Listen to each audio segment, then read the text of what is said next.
Hey everyone, it's Katherine with Garden City, New York Media. Today I'm going to be your host of the GC 360 podcast, and today we have an incredible musical guest, the baritone saxophonist, Miss Sarah Turkiew. Sarah, how you doing today? Very good. Good. So, I'm interested to know, what made you choose the baritone sax? Because I like the sound of it. It sounds like a very interesting instrument to play. Yep. It's got to be kind of heavy, right? Yes. And it looks just as big as I am. Wow, that's really impressive. So what other instruments do you play? I also play the soprano, the tenor, Oh, the alto, wow. Oh, and the clarinet. wow. Okay.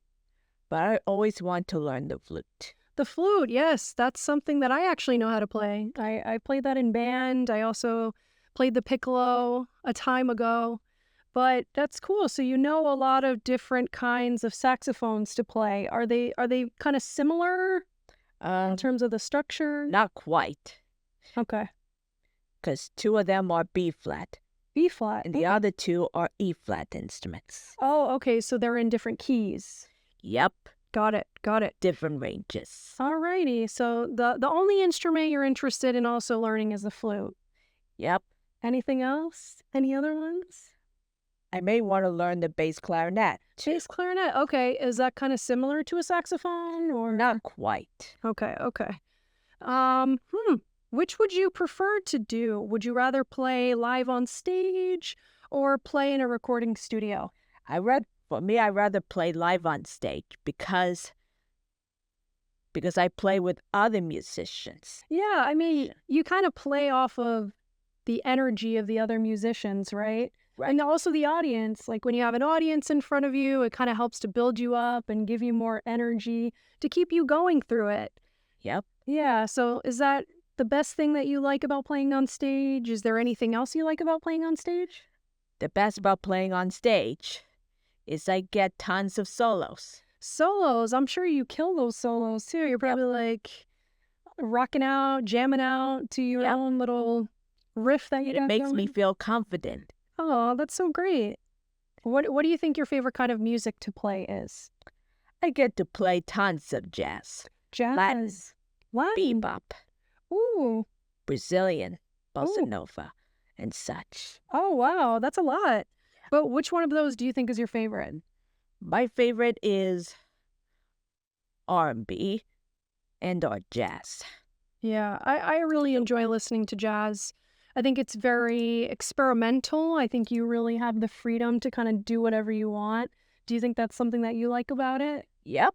Yeah, you can just make up your own thing and, you can just kind of keep going with it and people don't know where it's going to go and it can go anywhere. That's really cool. The possibilities are endless, right? Yeah.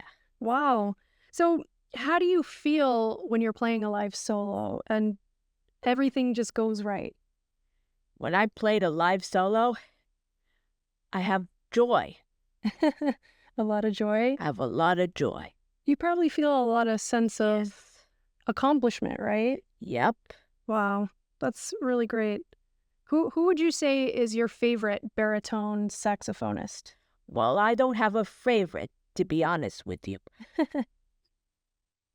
Is there a lot of people who inspired you? Oh, yes. Who are those people? Gary Somalian Okay. is my mentor. He's your mentor. Okay. A Grammy Award-winning baritone saxophonist Oh, wow. who also happens to be a member of the Village Vanguard, Okay. one I went to Oh, wow. years ago. That's very interesting. Has he given you like any lessons? Do you actively take a lot of lessons still or?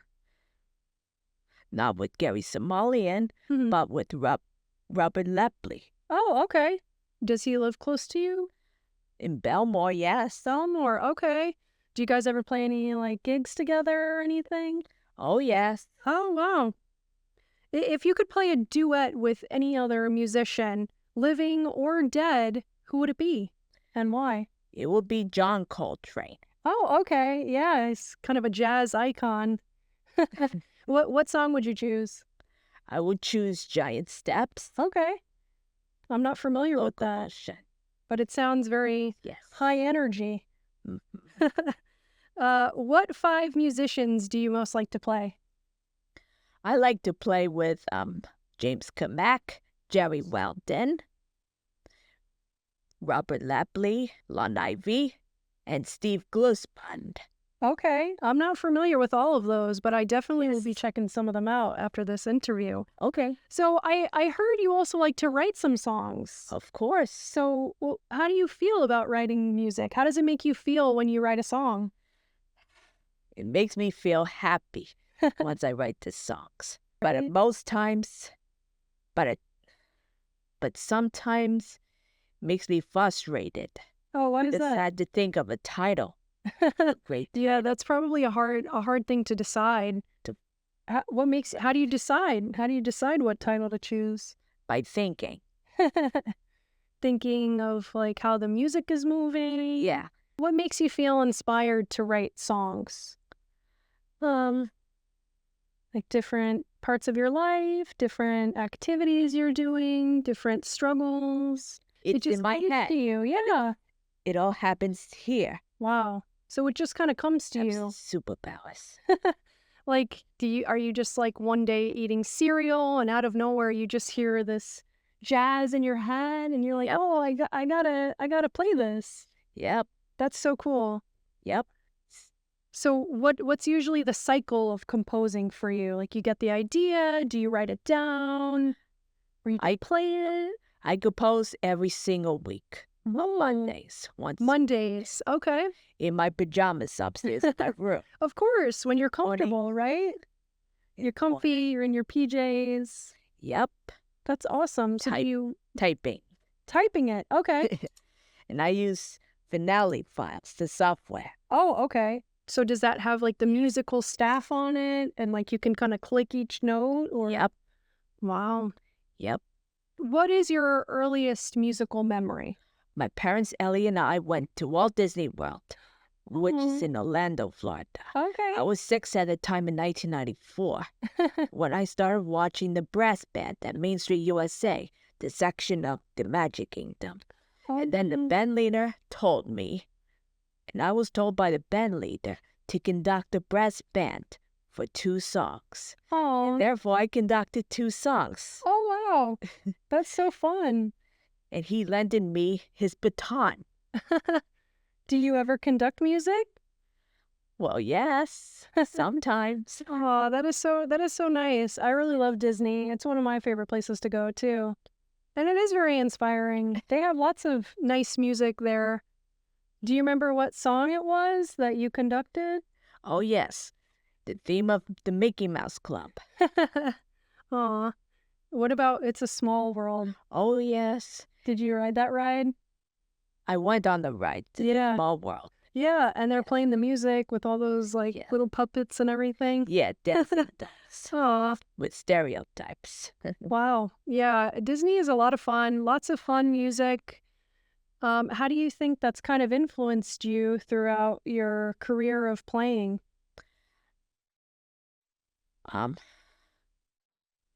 I want to tour concerts and greet with other people Mm-hmm. worldwide. Yeah, that sounds like a fabulous goal to have, touring. So to kind of change topics here, Sure. you have autism, and what can you tell us about that? Autism spectrum disorder has affected me the way I communicate, the way I talk, and also the way I interact with other peers, in my point of view. Mm-hmm. How do you think that has affected your music? Well, with music, every time I hear it and every time I play it and sense it, makes me feel confident. Mm-hmm. It makes me communicate and talk better with Mhm. other peers. And Okay. it makes me 90% autistic. And I have superhuman powers. Well, I'd say so. I mean, it's very inspiring that you've been able to push through, whatever struggles you've had, Yep. and you're able to create this beautiful, beautiful music. I Thank think that's really inspirational. So congratulations. Thank you. So tell us a little bit about your work for the autism community. I work as the autism advocate. Oh, I worked as a volunteer by performing at dinner dances and auctions, oh, nice. golf outings. Oh, wow. Not only at golf outings, I also perform for positive behavioral support Oh, at Miller Ridge Inn. the Mildred Inn. Oh, Yes, very that's nice. in I've Barry. been there. Yeah, not too far from here. That's really awesome. Congratulations. Thank you. And also, I heard today that you were featured in Edith magazine. You were on the cover. Oh, really? Yes, you were. Surprise. Yeah, how does that feel? Very good. Yeah, you are Good. truly an inspiration to other people. Yeah. I really, really am astonished by how much you've been able to create and how much you've been able to do. I've listened to some of your music. I really like your Jones Beach song. Aw. I think that was very cool. And I heard you also filmed a little bit of it, right? Yep. Behind the scenes, yes. That's all in the works. Yeah. Do you have any other upcoming events that you're playing at, or? Oh, yes. Mhm. In the coming months or days, I may play at Long Island Oh, okay. venues and also in New York City venues. Oh, wow. So you're kind of traveling all over the tri-state area. Yep. Wow, that's so cool. So what do you have anything that you do for the holidays, or? Well, I also play holiday tunes in Comac every year. Okay, what's your favorite holiday tune? I don't have a favorite. I'm sure they're all just kind of, you're probably so used to playing them all the time, right? Every year, your family and your friends. And I also played graduation music. Oh, okay. Genesis. Oh, wow. Bumpum Circumstances. So you And I play also all sang kinds. God Bless America. Oh, wow. So you're playing all kinds of different styles, different occasions. That's amazing. So is there anything else that you want to let your audience know about you and playing the bari sax? Yep. Baritone saxophone makes me happy. And that's all you really need, right? Something to keep you going. And I can't stop playing the baritone saxophone ever since. How many hours a day do you think you play? 2 hours. 2 hours, okay. Do your hands kind of get a little tired from that? A little bit. Well, that's great. Sarah, it's been so lovely hearing your story, and I'm so excited for everybody in the community to hear how amazing you are. Oh, thank you. Thank Yeah. you very much. Yeah, anything else you'd like to add before we sign off? Sure. And I'd like to thank my mom and my dad for supporting me by helping me communicate better with other peers, fans, and audiences alike, in my point of view. Aw, that's so sweet. All right, everyone, thank you guys so much for tuning in to this episode of GC360. I'm your host, Katherine, and this is Sarah Turkiew, and we are signing off. See you all later. Bye.